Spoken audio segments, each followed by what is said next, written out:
उत्तर प्रदेश में हर एक युवा के मुंह पे अखिलेश यादव हैं, अखिलेश यादव हैं, समाजवाद पार्टी है। जो गरीब है उसका कोई भी किसी भी तरीका का विकास ना हुआ है तो एक जातिवाद का विकास हुआ है। तो हमारा भारतीय वाल्मीकि समाज चेतना मंच पूरा गौतम बुद्ध नगर नहीं, पूरे भारत का वो अखिलेश जी के साथ है। अखिलेश जी के साथ को जिताने का कार्य करेगा।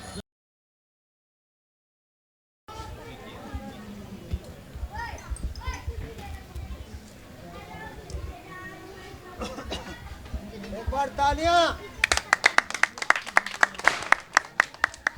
नमस्कार, मेरा नाम राहुल सिंह है और आप न्यूज़ नाउ इंडिया का ये स्पेशल शो यूपी का यज्ञ देख रहे हैं। आज तारीख है 11 अक्टूबर, दिन है सोमवार का और नवरात्र का ये चौथा दिन है। जो आप पीछे अपने लोग देख रहे थे ये वाल्मीकि समाज के लोग हैं। ये कार्यक्रम एक हो रहा था, विकास कुंडिया जी उप प्रदेश अध्यक्ष चुने गए हैं समाजवादी पार्टी की ओर से। तो आज हम आए हैं वाल्मीकि समाज के लोगों के बीच में। तो वाल्मीकि जी के बारे में आपको कुछ इन्फॉर्मेशन देना चाहेंगे। वाल्मीकि जी एक आदि कवि थे। आदि कवि का अर्थ होता है, आदि मतलब कि प्रथम, कवि का अर्थ होता है काव्य की रचना करने वाला। वाल्मीकि जी ने संस्कृत में रामायण की रचना की थी। वाल्मीकि जी द्वारा जब संस्कृत में रामायण की रचना की गई तो उसे वाल्मीकि रामायण कहलाया गया, जिसमें हम जैसा कि आप जानते हैं कि रामायण एक महाकाव्य है जिसमें हम राम जी की जीवनी के आधार पर सत्य और कर्तव्यों के बारे में जानते हैं। तो बिना कुछ देरी किए लोगों से बातचीत करेंगे, जानेंगे चुनाव के बारे में भी और साथ में ये भी जानने की कोशिश करेंगे कि यूपी की जनता क्या सरकार के कामों को देख करके वोट देती है या फिर जातिगत समीकरण के आधार पर वोट देती है। तो बातचीत करना शुरू करते हैं लोगों से।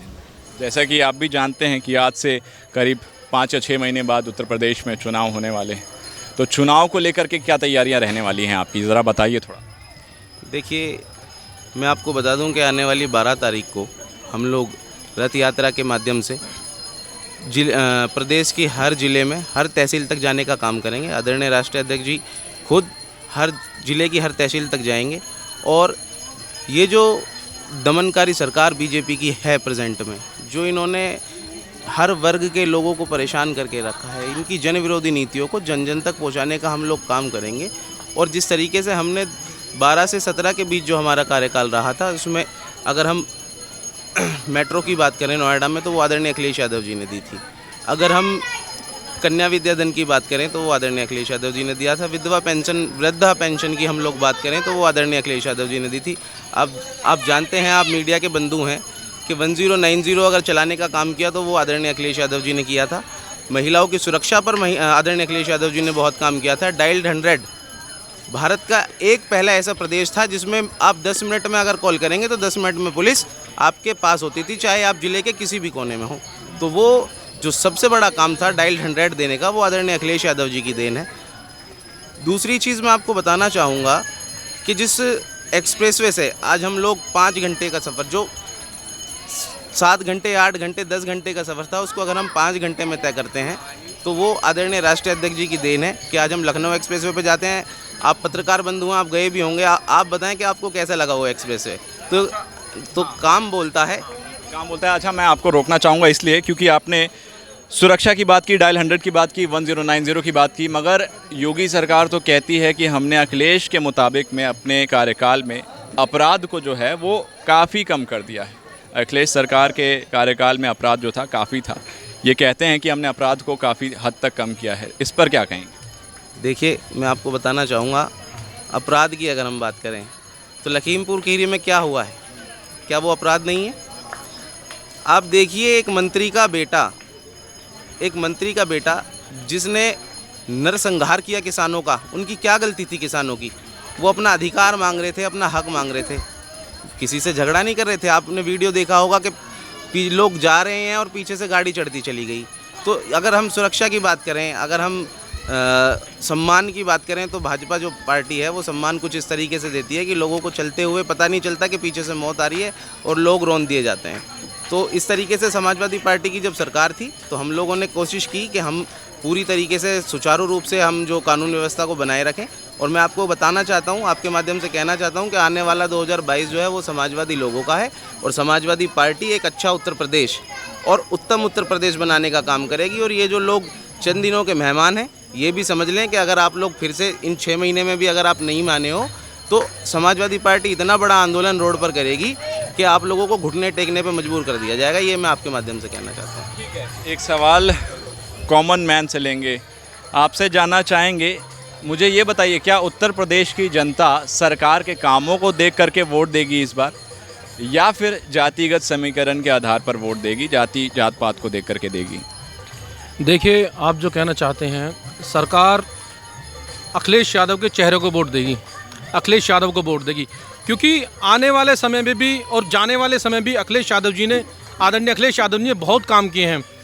हमारे अभी विकास कुंडिया जी ने आपको बताया होगा कि हमारे समाज पे, यानी कि पीछे लखीमपुर कीरी में भी उन्होंने देखा कितना घोर उन्होंने कराया कि भाई टक्कर मार दिए लोग बाग कर दिए। अभी हमारी बहन मनीषा वाल्मीकि के साथ इतना बड़ा कांड हुआ है, बीच में दिल्ली में एक बच्ची के साथ कांड हुआ है। ये सरकार के नियम बहुत गलत है, ऐसा नहीं होना चाहिए इस सरकार में। 2022 में जो हमारी सरकार आने वाली है, जब सरकार आ जाएगी तब हम उनको बताएंगे कि सरकार कैसी होती है। एक सवाल पूछूंगा, और कितने सीटों से अच्छा आ रही है समाजवादी पार्टी, मुझे ये बताइए। देखिए, ये तो टाइम बताएगा, अभी तो हम कुछ नहीं कह सकते, लेकिन उत्तर प्रदेश में हर एक युवा के मुंह पे अखिलेश यादव हैं, अखिलेश यादव हैं, समाजवादी पार्टी है। चलिए, गांव के बुज़ुर्ग हैं, आपसे कुछ बातचीत करना चाहेंगे, है ना? तो मुझे ये बताइए कि जो वाल्मीकि समाज है वो किस तरफ मोड़ ले सकता है ये 2022 के चुनाव में उत्तर प्रदेश? ऐसा है, 2000 चुनाव का हो कुछ भी हो, ये जनता है, ये हवा है, जिधर को हवा ज़्यादा हो जाएगी उधर को पेट गिर जाएगा। कुछ और लोगों से बातचीत करेंगे। आपसे बातचीत करना चाहेंगे? करेंगे, आप करेंगे। मुझे ये बताइए कि योगी जी का कार्यकाल अब तक का जितना बीता है, 4.5 साल करीब बीत गए हैं, 5 महीने रह गए हैं चुनाव में, तो कैसा लगा है ये कार्य? अब जैसा बीता है वो तो आप सभी लोग देख रहे हैं कि जैसा बीता है। हम तो एक मजदूर आदमी हैं, आज की डेट में बेरोजगारी, काम नहीं मिलने कहीं भी, मैं घर में अकेले कमाने वाला हूँ, और महंगाई कितनी है कि मैं कैसे कैसे घर चलाऊँ, कहाँ से लाऊँ। मेरे घर में बच्चे हैं, 2 बेटे हैं, वो भी खाली पड़े हुए, कोई नौकरी नहीं मिल रही कहीं भी, कंपनियों में जाते हैं कहीं नौकरी नहीं है। बस मैं तो इतना कहना चाहता हूँ कि हमारे समाज को कोई, अभी मैं अकेले कमा रहा हूँ, मजदूरी करता हूँ, कोई जरूरत पड़ती कोई सुनता भी नहीं गरीबों की आजकल। बस ठीक है, आपका नाम बताइए। मेरा नाम चंद्रपाल जीनवाल है, मैं भारतीय वाल्मीकि समाज चेतना मंच का राष्ट्रीय संयुक्त महासचिव हूँ। ठीक है, मुझे ये बताइए, मैं जानना चाहता हूँ कि उत्तर प्रदेश की जनता के लिए मुद्दा क्या है? क्या प्रदेश का विकास मुद्दा है, या फिर प्रदेश में सुरक्षा मुद्दा है, या फिर संसाधन और व्यवस्था मुद्दा है? क्या लगता है? देखिए मान्यवर जी, ऐसा है, ना तो इस सरकार में कोई किसी जनता के लिए संशोधन है, ना ही किसी का जो है किसी भी तरीका का वो नहीं है, ना कि पुलिस प्रशासन का वो है।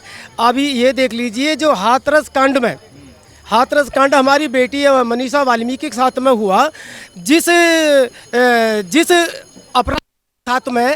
अपराधियों के साथ में सरकार खड़ी हो और जिस समाज की वो बेटी हो, क्या वो समाज उसको गले लगाएगा? कोई भी हो, किसी भी सरकार में हो, किसी का भी उसको हो। हमारे जब भी कोई भी किसी भी तरीका की बात हुई है, वो हमारे समाज में अखिलेश यादव जी वहाँ पर जाकर के पिटे, हाथरस कांड में हमारे जैन चौधरी जी पिटे, और हमारे भारतीय वाल्मीकि समाज चेतना मंच के लोगों को गिरफ्तार किया गया। तो बीजेपी के वहाँ पे 2 विधायक होते हुए फिर भी समाज के साथ में खड़े नहीं हुए, अपनी बेटी को हक नहीं दिला सके, और जो अपराधी है उनके साथ जाकर के उनको जेल में चाय पिला रहे हैं। क्या उनको जनता माफ़ करेगी?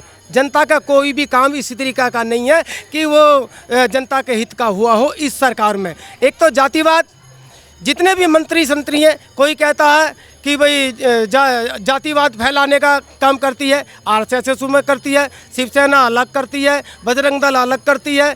तो क्या इस देश को जातिवाद में बांटा जाता है, या इसी देश का विकास होता है? हमारा विकास, जितने भी हम समाज के जो लोग हैं, किसी भी समाज का लोग हों, जो गरीब है उसका कोई भी किसी भी तरीका का विकास ना हुआ है तो एक जातिवाद का विकास हुआ है। क्यों? वो जो वो थे अपराधी थे मनीषा वाल्मीकि के, वो ठाकुर थे, उन ठाकुरों का साथ पूरी सरकार ने दिया, योगी जी ने दिया, मोदी जी ने दिया, जितने मंत्री सब ने दिया, तो उसका साथ दिया तो माननीय अखिलेश यादव जी ने दिया।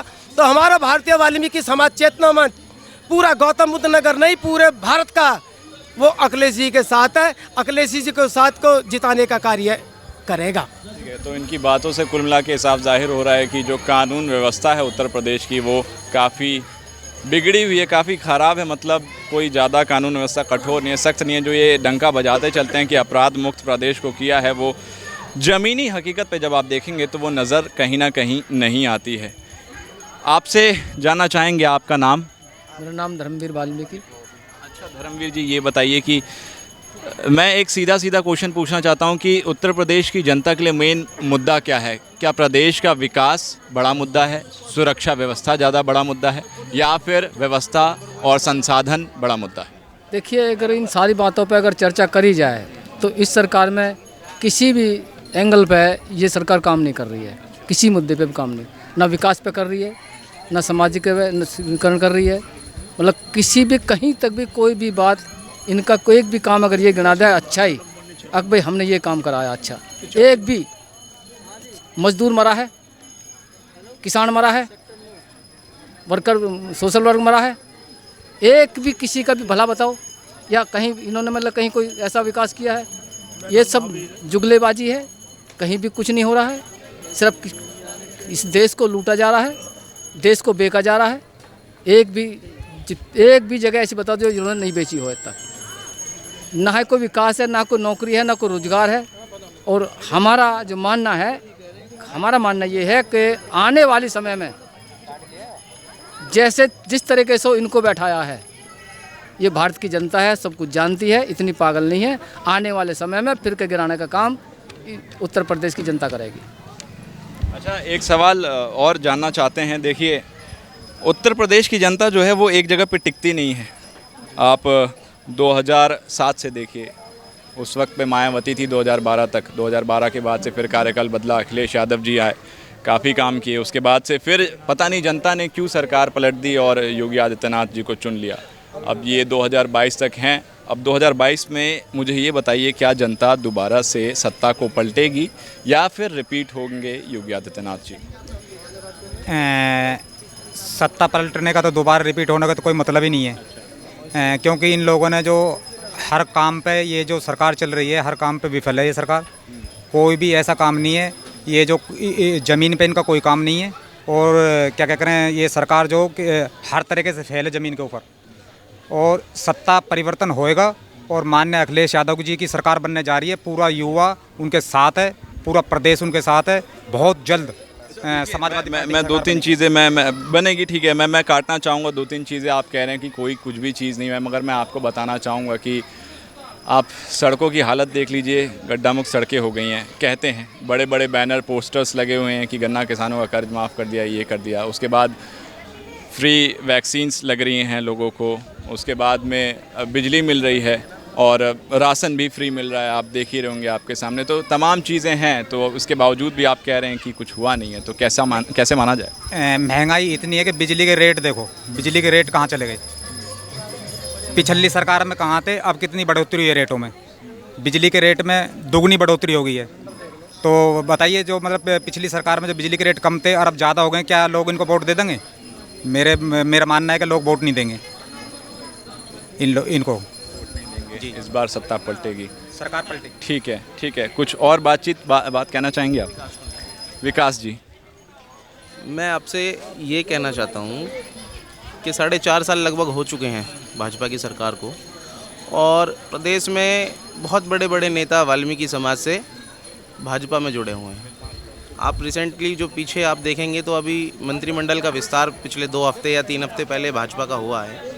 उसमें 3 मंत्रियां अनुसूचित जाति और जनजाति के बनाए गए थे। लेकिन 4.5 साल तो इन्होंने जो किया सो किया वाल्मीकि समाज के साथ, लेकिन आने वाले 6 महीने के लिए भी इन्होंने वाल्मीकि समाज को दरकिनार ही रखा।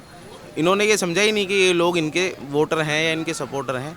आप देखिए, इन्होंने अनुसूचित जाति में 2 मंत्रियाँ बनाई, जो एक खटीक समाज से थे और एक जो हैं मुझे ध्यान नहीं है, लेकिन 2 अनुसूचित जाति से बनाए। एक गोंड जी हैं, आदिवासी समाज से आते हैं, वो बनाए हैं।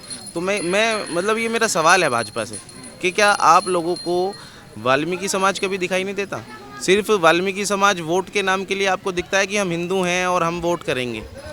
तो जो चीज़ें हैं, आप देखिए समाजवादी सरकार में वाल्मीकि समाज को, मैं भूतकाल की बात करता हूँ, वाल्मीकि समाज को जब समाजवादी सरकार प्रदेश में आई है तो माननीय मुलायम सिंह यादव जी ने, माननीय अखिलेश यादव जी ने सम्मान देने का काम किया है।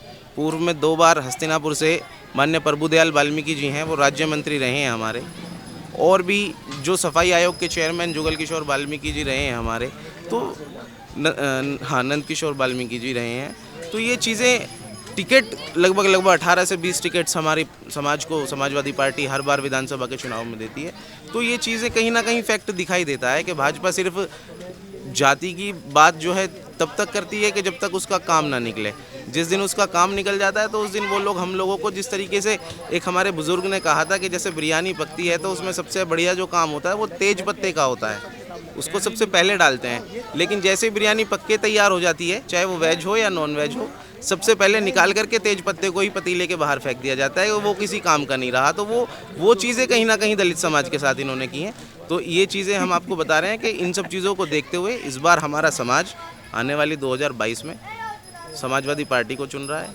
क्योंकि महंगाई आप देख लीजिए, सेंचुरी मार चुका है पेट्रोल नोएडा में, अगर हम बात करें। और सरसों का तेल आप देख लीजिए कहाँ जा रहा है।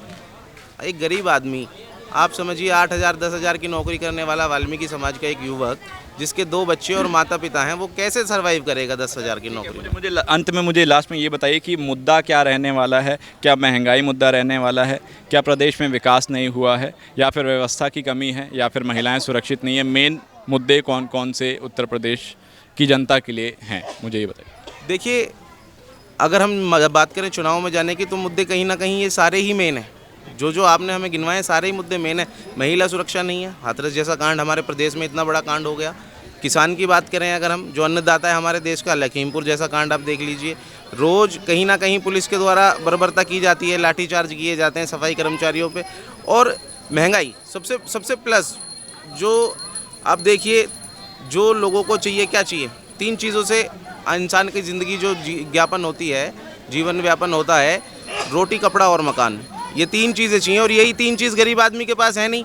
क्योंकि जिसके पास मकान है वो कर्जे में बेच रहा है, और जिसके पास 10,000 की नौकरी है तो उसका काम चल नहीं रहा, क्योंकि उसके 6 पर खाने वाले लोग हैं। 10,000 रुपये, वो 8,000 रुपये वो कमा रहा है, तो वो खाएगा कहाँ से? 10,000 रुपये, 20,000 रुपये किसी से कर्जा लेकर महीने में चलाता है, तो अगले दिन उसे 6 महीने बाद अपना मकान गिरवी रखना पड़ जाता है। तो रोटी, कपड़ा और मकान की लड़ाई है। तो ये लड़ाई जारी रहेगी, और इसी सब बातों के साथ हम लोग चुनाव में जा रहे हैं और इस बार भाजपा को हराने का काम करेंगे। ठीक है, तो कई सारे विशेष मुद्दे हैं, रोटी, कपड़ा, मकान, जैसे कि इन्होंने बताया। विकास का मुद्दा है, सुरक्षा को लेकर के मुद्दा है, बहुत सारी चीज़ें हैं जो योगी आदित्यनाथ की सरकार है वो पूर्ण नहीं कर पा रही उत्तर प्रदेश की जनता के लिए। फिलहाल अब देखना ये होगा कि 2022 के चुनाव में किसकी पार्टी बनेगी। क्या दोबारा से कोई सत्ता पलटी जाएगी, या फिर इस बार सत्ता को रिपीट किया जाएगा उत्तर प्रदेश की जनता द्वारा? अब ये तो देखना होगा 2022 के चुनाव में। आप देख रहे थे news now India. Camera person है अम्बुज यादव, मेरा नाम है राहुल सिंह।